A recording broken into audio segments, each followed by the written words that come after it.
एक अति सुंदर महिला ने विमान में प्रवेश किया और अपनी सीट की तलाश में नजरें घुमाई। उसने देखा कि उसकी सीट एक ऐसे व्यक्ति के बगल में है जिसके दोनों ही हाथ नहीं हैं। महिला को उस अपाहिज व्यक्ति के पास बैठने में झिझक हुई। उस सुंदर महिला ने एयर होस्टेस से बोला, मैं इस सीट पर सुविधा पूर्वक यात्रा नहीं कर पाऊंगी क्योंकि साथ की सीट पर जो व्यक्ति बैठा हुआ है उसके दोनों हाथ नहीं है। उस सुंदर महिला ने एयर होस्टेस से सीट बदलने हेतु आग्रह किया। असहज हुई एयर होस्टेस ने पूछा, मैम क्या आप मुझे कारण बता सकती है? सुंदर महिला ने जवाब दिया, मैं ऐसे लोगों को पसंद नहीं करती और ऐसे व्यक्ति के पास बैठकर मैं यात्रा नहीं कर पाऊंगी। दिखने में पढ़ी लिखी और विनम्र प्रतीत होने वाली महिला की ये बात सुनकर एयर होस्टेस अचंभित हो गई। महिला ने एक बार फिर एयर होस्टेस से जोर देकर कहा कि मैं उस सीट पर नहीं बैठ सकती, अतः मुझे कोई दूसरी सीट दे दी जाए।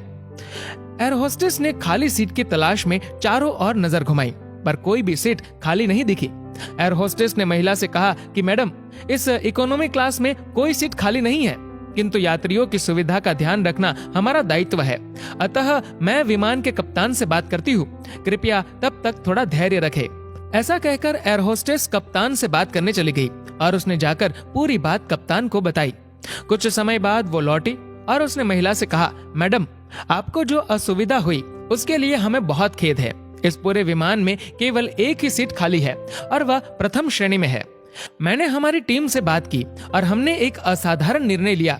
एक यात्री को इकोनॉमी क्लास से प्रथम श्रेणी में भेजने का कार्य हमारी कंपनी के इतिहास में पहली बार हो रहा है।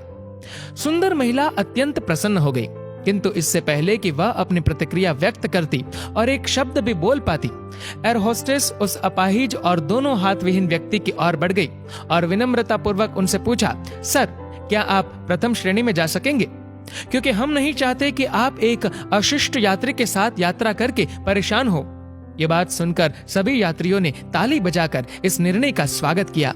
वह अति सुंदर दिखने वाली महिला तो अब शर्म से नजरें ही नहीं उठा पा रही थी।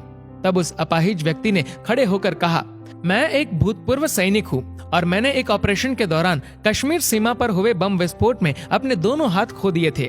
सबसे पहले जब मैंने इन देवी जी की चर्चा सुनी तब मैं सोच रहा था कि मैंने भी किन लोगों की सुरक्षा के लिए अपनी जान जोखिम में डाली और अपने हाथ खोए, लेकिन जब आप सभी की प्रतिक्रिया देखी तो अब अपने आप पर गर्व महसूस हो रहा है कि मैंने अपने देश और देशवासियों की खातिर अपने दोनों हाथ खोए। और इतना कहकर वह प्रथम श्रेणी में चले गए। सुंदर महिला पूरी तरह से शर्मिंदा होकर सर झुकाए सीट पर बैठ गई। अगर विचारों में उदारता नहीं है तो ऐसी सुंदरता का कोई मूल्य नहीं है। दोस्तों, इस कहानी को लेकर आपकी क्या राय है नीचे कमेंट करके जरूर बताएगा। और अगर आपको ये वीडियो अच्छा लगा हो तो इस वीडियो को लाइक करेगा, शेयर करिएगा ज्यादा से ज्यादा लोगों तक। और ऐसे ही और भी इंस्पिरेशनल वीडियोज के लिए